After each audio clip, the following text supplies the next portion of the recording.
The highly anticipated Alex's Caves mod has just dropped, and in today's video I'm going to tell you all about it. I'll tell you about the process to find these caves, analyze the content of each of the 5 caves in detail, and let you know about some issues I ran into, and my opinion on the mod as a whole. Let's get into it. First of all, let's cover some logistics. Alex's Caves is a Forge mod that is available for 1.20.1. It is available on CurseForge, the link to which is in the description, but it is unfortunately not available on Modrinth. The mod requires Citadel to run, and as outlined on the mod homepage, it is not recommended to use shaders with this mod. Okay, so to start looking for one of these caves, you'll need to find an underground cabin. You can trade with a cartographer villager or loot mineshaft chests for a map to the structure. Inside the underground cabin, you will find a chest full of tablets, paper, and a spelunkery table. The tablets are written in runes, so you'll have to use the magnifying glass on the spelunkery table to analyze these runes to uncover the hidden words. You'll need to uncover 3 of the words, and you have 3 tries for each word, then the tablet will break and you'll have to start over. If you successfully analyze the tablet, you'll get a cave codex. Combine a cave codex with some paper, and you'll get yourself a map that will lead you to one of the 5 different caves. There's a chance you may also find the cave compendium in the underground cabin. It serves as a sort of in-game wiki, describing everything about the Alex's Caves mod in detail.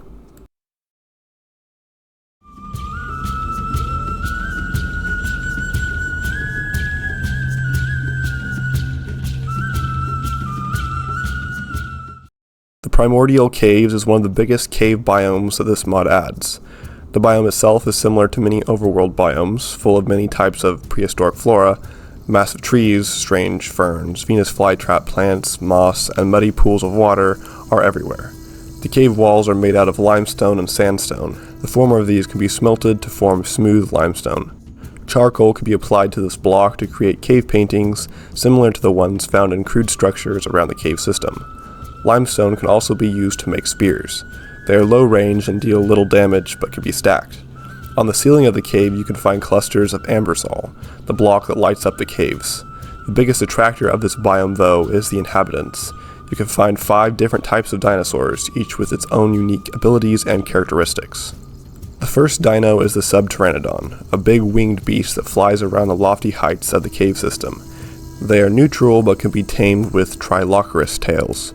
Once tamed, you can fly on them. Next up is the Valum Raptor. These little guys hunt in packs, acting neutral when alone, but suddenly turning vicious when in the company of friends. The Grottoceratops is a big neutral herbivore that will mind its business if you mind yours. When killed, it will drop dinosaur chop and tough hide. The Trilocherus is aquatic, but it can survive on land. It is a staple food source for the Subpteranodon. The Relichirius is a big neutral bird-like beast. When killed, these guys drop dinosaur chop and heavy bones. Be careful though, these big bird beasts are tough and can deal lots of damage. The final mob is the Tremorsaurus, which is the biggest, strongest, and most deadly dino found in the Primordial Caves. They will attack you or any other dinosaur in their vicinity. When slain, it drops heavy bones and dinosaur chop.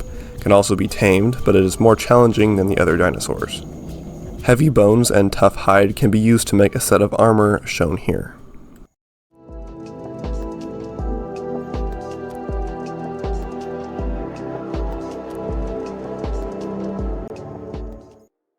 The Magnetic Caves is the next biome up, and true to its name, magnetism is the theme.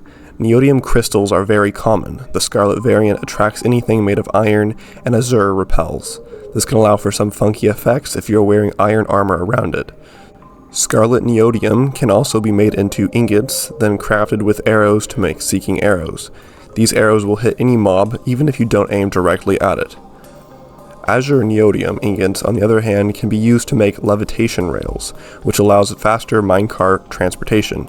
You may also find Tesla bulbs here and there. While they look harmless enough, they may shoot you with lightning if you get too close. The rest of the cave is made of galenia, an iron-rich substance that yields an iron nugget when its compacted form is smelted down. The first mob of the Magnetic Caves is the Telecore, which is a very hostile flying mob. It will attack you with the tool it holds above its head and can strafe in the air while attacking. The Magnetron doesn't seem too hostile, rolling around on its iron wheel, but get too close and it will transform into a massive beast. Using magnetism, it attracts blocks made of iron to form a new body. The bound droid is made up of two parts. One part walks on the ceiling, while the other part can unexpectedly fall on top of you to deal a fair bit of damage. The Pharaoh slime is a variant of the slime, adapted to the magnetic biome in which it lives. It can quickly increase in size or multiply and overwhelm any attacker. The Nodor is a small and weak flying robot. While it cannot attack, it can attempt to scan you and project your image to other hostile mobs. These will alert them of your presence so they can come over and attack you. The drops from these mobs can allow you to create interesting items such as the magnet and gauntlet. You can also make components, including the magnetic quarry and smasher, to automatically mine certain areas. One of the coolest weapons is the resistor shield, which will allow you to repel or attract hostile enemies to you while dealing damage.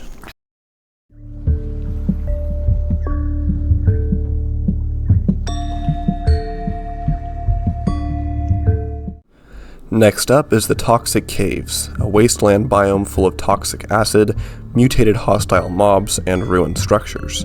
In the pools of acid, or coming out of the irradiated rock, called radrock, you may see geothermal vents spewing out toxic chemicals. Occasionally, you may also find uranium ore. There are quite a few ruined structures to come across as well, oftentimes filled with good loot, but can also give the irradiated effect to any adventurer who gets too close to nuclear waste. In terms of mobs, there are quite a variety. The most dangerous of all of them is the New Creeper, a type of modified creeper that can have the potential to create an atomic explosion. The charge time for this type of creeper is much longer, but make sure to kill it in that time or the consequences could be disastrous. The Radgill is a mutated fish that lives in the toxic pools of acid. It can be cooked when killed. The Brainiac is another powerful mob of the Toxic Caves. It has multiple attacks, including chucking acid, lashing out with its fists, or striking from afar with its long tongue. The last two mobs are the Gamma Roach, which is a large cockroach that will attack anything that is irradiated, and the Raycat, which can be tamed with a Radgill. Various resources from the cave system can be combined to form polymer plates, which can be used to make hazmat suit gear. Drops from the previous mentioned mobs and other resources can be used to make a variety of other items and blocks. One of these is the ray gun, a powerful weapon that inflicts a rapid amount of damage to any animal it is used on. There's also the nuclear furnace, which smelts items much faster than their standard counterpart. Finally, there's the Siren remote detonator and nuclear bomb. A remote detonator can be paired with a nuclear bomb to activate the bomb from afar, and sirens will activate when a nuclear bomb is about to explode.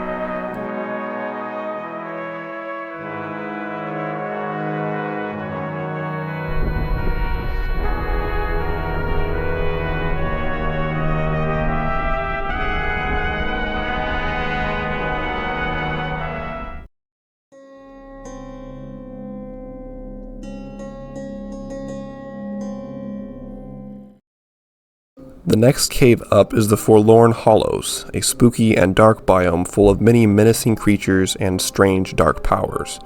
Blocks of guano line the ground of the cave system, which can be crafted into fertilizer or thornwood saplings.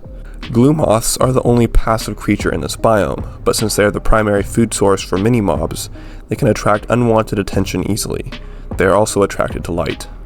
The Underzealot is a mole-like creature that specializes in performing rituals to summon more powerful mobs, but it also can attack you. The Watcher is a powerful stalking creature that is summoned when 3 or more Underzealots perform a ritual on a glue moth. They are able to possess their target, forcing them to see through their own eyes. This can make fighting them a challenge. Corrodents are big, mean rodents that hide in darkness and attack anybody who comes too close. They are afraid of light, however. The Vesper is a bat that has been twisted by the dark powers of the Forlorn Hallows and has turned into a large, hostile beast. They will typically roost on the cave ceilings and attack anybody down below without warning. Occasionally, an Underzealot may pick up a Vesper instead of a glue moth. When 3 or more Underzealots are present in the ritual, they will summon the most powerful and dangerous creature of the Forlorn Hallows, the Forsaken. This beast can attack with its powerful claws up close and shoot anybody down from afar with a sonic blast. The drops from this beast can allow you to make powerful armor and weapons.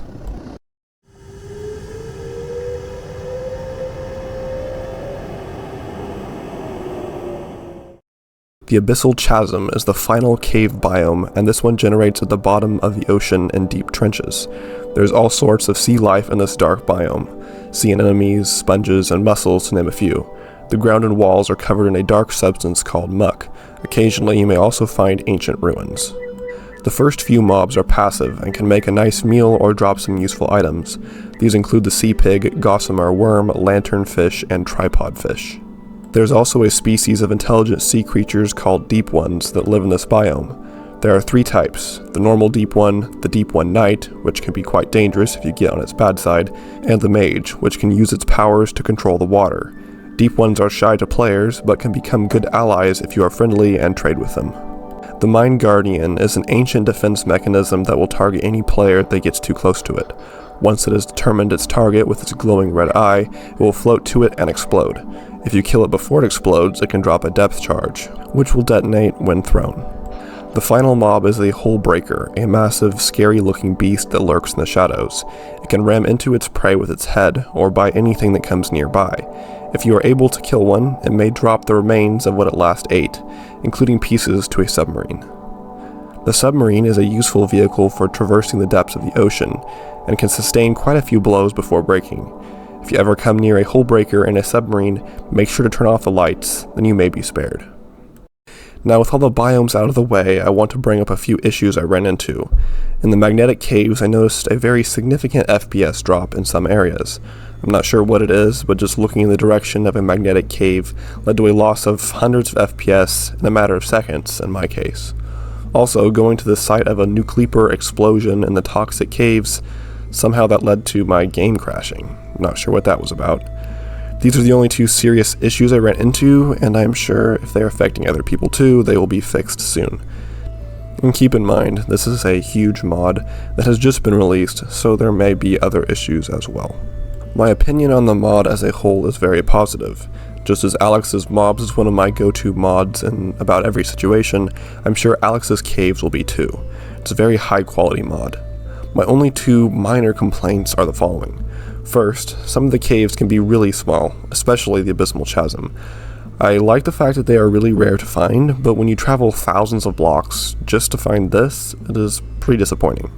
Personally, I think all the cave systems could be made much larger since they are so rare, except for the Primordial Caves, which are already quite large. My second issue is that shaders are not very compatible with this mod, even though it stated this on the mod homepage.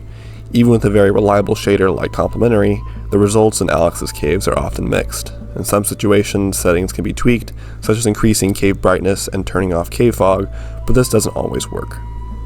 Well, that's it for this very long video. I hope you enjoyed, and if you want to check out some more mods for Minecraft, consider watching this video right here.